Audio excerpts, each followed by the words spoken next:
Hello and welcome to Storytime. We are going to complete the book of the Prophet. This will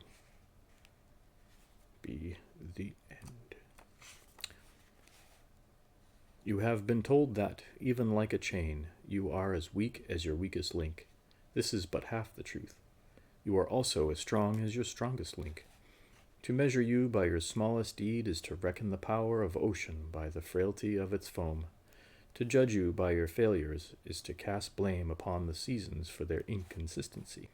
Aye, you are like an ocean, and though heavy grounded ships await the tide upon your shores, yet even like an ocean you cannot hasten your tides, and like the seasons you are also.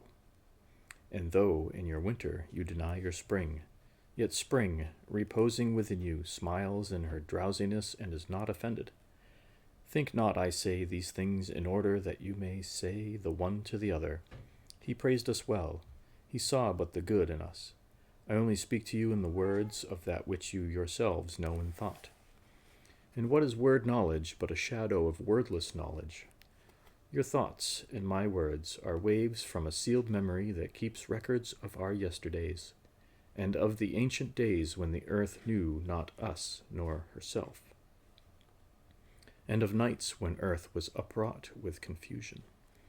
Wise men have come to you to give you of their wisdom. I came to take of your wisdom. And behold, I have found that which is greater than wisdom. It is a flame spirit in your ever gathering more of itself, while you, heedless of its expansion, bewail the withering of your days.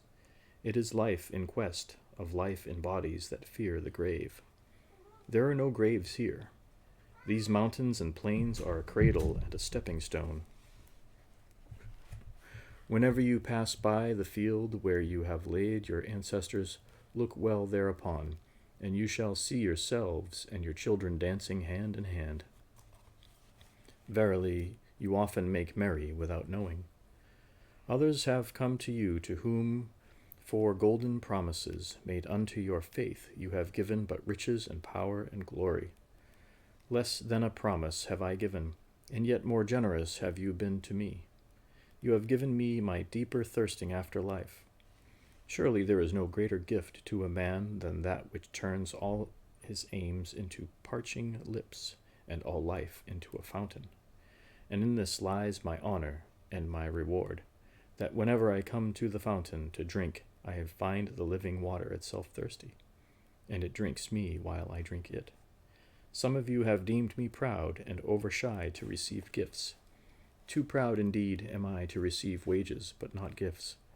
And though I have eaten berries among the hills when you would have had me sit at your board, and slept in the portico of the temple when you would gladly have sheltered me, yet was it not your loving mindfulness of my days and my nights that made food sweet to my mouth and girdled my sleep with visions?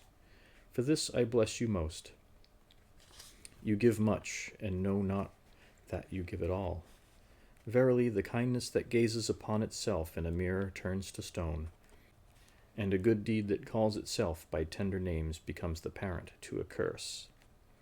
And some of you have called me aloof, and drunk with my own aloneness. And you have said, He holds counsel with the trees of the forest, but not with men. He sits alone on hilltops, and looks down upon our city. True it is that I have climbed the hills and walked in remote places. How could I have seen you save from a great height or a great distance? How can one be indeed near unless he be far? And others among you called unto me, not in words, and they said, Stranger, stranger, lover of unreachable heights, why dwell you among the summits where eagles build their nests? Why seek you the unattainable? What storms would you trap in your net, and what vaporous birds do you hunt in the sky? Come and be one of us. Descend and appease your hunger with our bread, and quench your thirst with our wine. In the solitude of their souls they said these things.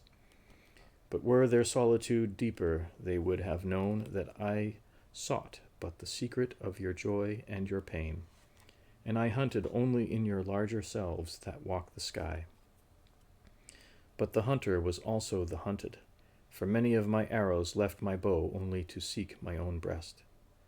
And the flyer was also the creeper, for when my wings were spread in the sun, their shadow upon the earth was a turtle. And I, the believer, was also the doubter, for often have I put my finger in my own wound that I might have the greater belief in you and the greater knowledge of you. And it is with this belief and this knowledge that I say, you are not enclosed within your bodies, nor confined to houses or fields. That which is you dwells above the mountain and roves with the wind.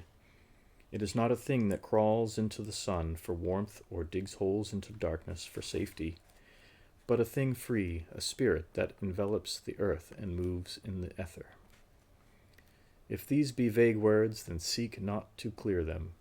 Vague and nebulous is the beginning of all things, but not their end. And I fain would you have remembered me as a beginning. Life and all that lives is conceived in the mist, and not in the crystal. And who knows but a crystal is mist in the decay? This would I have you remember in remembering me. That which seems most feeble and bewildered in you is the strongest and most determined. Is it not your breath that has erected and hardened the structure of your bones? And is it not a dream which none of you remember having dreamt, that builded your city and fashioned all there is in it? Could you but see the tides of that breath, you would cease to see all else? And if you could hear the whispering of the dream, you would hear no other sound. But you do not see, nor do you hear, and it is well. The veil that clouds your eyes shall be lifted by the hands that wove it, and the clay that fills your ears shall be pierced by those fingers that kneaded it. And you shall see, and you shall hear, yet you shall not deplore having known blindness, nor regret having been deaf. For in that day you shall know the hidden purposes in all things, and you shall bless darkness as you would bless light. After saying these things, he looked about him, and he saw the pilot of his ship standing by the helm and gazing now at the full sails and now at the distance. And he said, Patient, over patient, is the captain of my ship. The wind blows, and restless are the sails. Even the rudder begs direction, yet quietly my captain awaits my silence. And these my mariners who have heard the choir of the greater sea, they too have heard me patiently. Now they shall wait no longer. I am ready. The stream has reached the sea, and once more the great mother holds her son against her breast. Fare you well, people of Orphalese. This day has ended. It is closing upon us, even as the water lily upon its own tomorrow. What was given us here we shall keep, and if it suffices not, then again must we come together, and together stretch our hands unto the giver. Forget not that I shall come back to you. A little while, and my longing shall gather dust and foam for another body. A little while, a moment of rest upon the wind, and another woman shall bear me. Farewell to you and the youth I have spent with you. It was but yesterday we met in a dream. You have sung to me in my aloneness, and I of your longings have built a tower in the sky. But now our sleep has fled, and our dream is over, and it is no longer dawn. The noontide is upon us, and our half-waking has turned to fuller day, and we must part. If in the twilight of memory we should meet once more, we shall speak again together, and you shall sing to me a deeper song. And if our hands should meet in another dream, we shall build another tower in the sky. So saying, he made a signal to the seamen, and straightway they weighed anchor and cast the ship loose from its moorings, and they moved eastward.